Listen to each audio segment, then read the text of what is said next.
Business has enormous challenges ahead from a sustainability perspective, both in terms of environmental, social and ethical.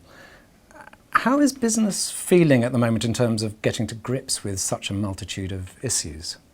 At the same time as we're facing some very significant economic difficulties at the moment, and even worse, a huge amount of uncertainty about where the economic situation is going to take us, I think that there is an increasing realisation for most business leaders that business has a big part to play in trying to think about the world of tomorrow. I think we've got a breed of leaders at the moment who get that and who understand that that's enormously complicated.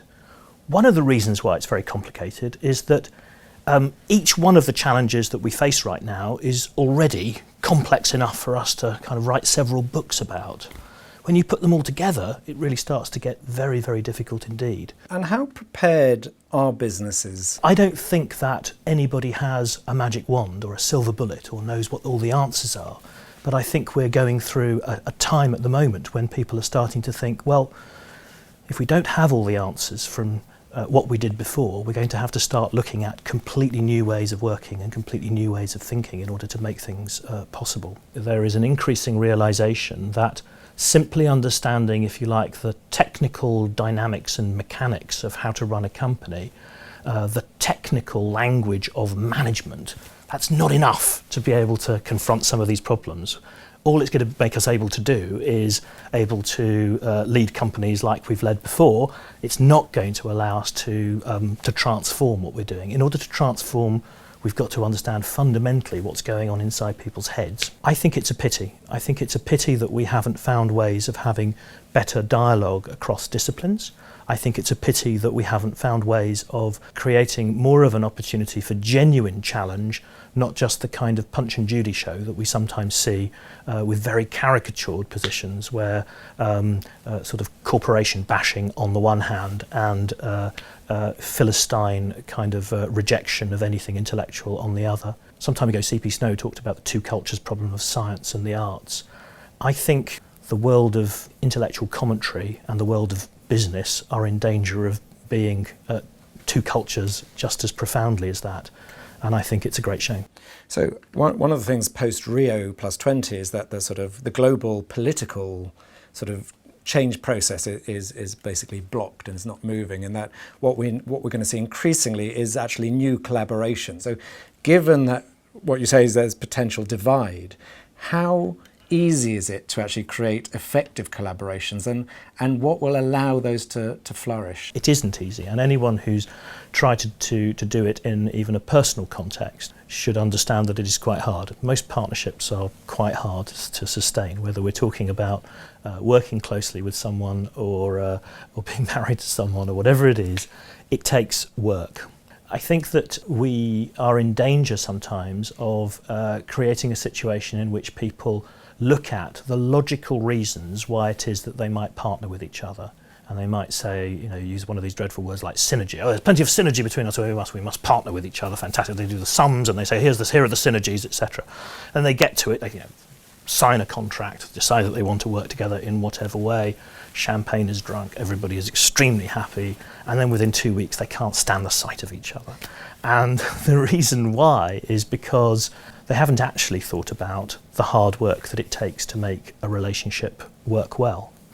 And very often they haven't thought through some quite basic things. The Greek philosophers were very interested in friendship and what makes people friends. And one of the questions they had, for example, was, are you friends with someone because they're a bit like you, or are you friends with someone because they're different from you? So is it birds of a feather flock together, or is it opposites attract? We've got both of these phrases, sayings in the English language. It turns out that's quite an interesting question. In our firm, we do quite a lot of work on partnerships and trying to think about how partnerships work. And very often, when people set up partnerships, the thing that is most attractive about them is the oppositeness of the partnership. We do this, they do that. We're slow, they're quick. We're rather stodgy, they're very innovative. We're good at engineering, they're good at design. Whatever it is, we're this, they're that. And a bit like in interpersonal human relationships, sometimes people forget that that was the reason why they were excited in the first place, and as soon as, if you like, they they're past the first date, or they've actually got married to each other and they've got a contract, they start to realise that the very thing that is different about the other party grates. And we spend quite a lot of our time just simply trying to remind people that partnerships work well because people are different from each other. And recognising and respecting difference is not easy in any walk of life. And business is no exception. Why does business need to be interested in literature and philosophy? We've got all sorts of things that we can measure and we can understand and we can be precise about, and we can even be precise about imprecision, and that's what science does and it's what engineering does, and etc. And then we have a whole load of stuff that goes on in the world that is rather more complicated than that, in which we say one thing and we mean another, and in which two people can interpret the same thing in totally different ways.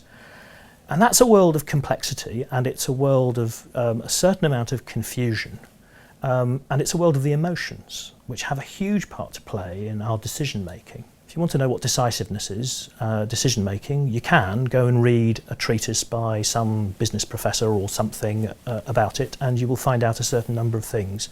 If you want, you can go and read Hamlet, and you'll find out some other things about decisiveness, and they're quite useful things.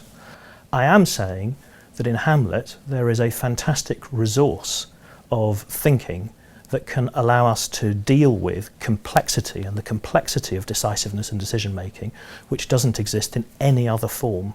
And as a company, we're certainly committed to trying to use literary texts, philosophical texts, to try and get at things that are otherwise very difficult to get at.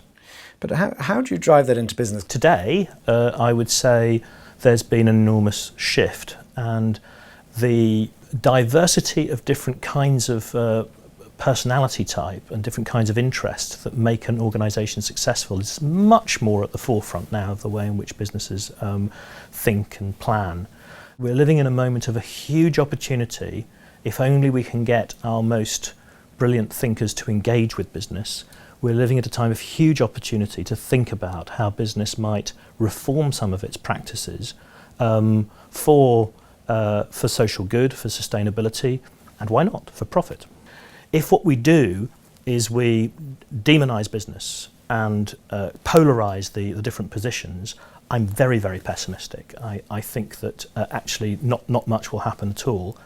I guess my optimism comes from a sense that this is a particular moment when business has been rocked, and when people are rocked by other things, economic crises, etc., it's a good moment to talk to them about change. When things are a bit up in the air, when we're facing quite a lot of uncertainty, and when there is a fair weight of public opinion in favour of trying to think about reforming the way, or changing, transforming the way in which we do things, I think it's a moment, and I think we need to seize it. Great, thank you.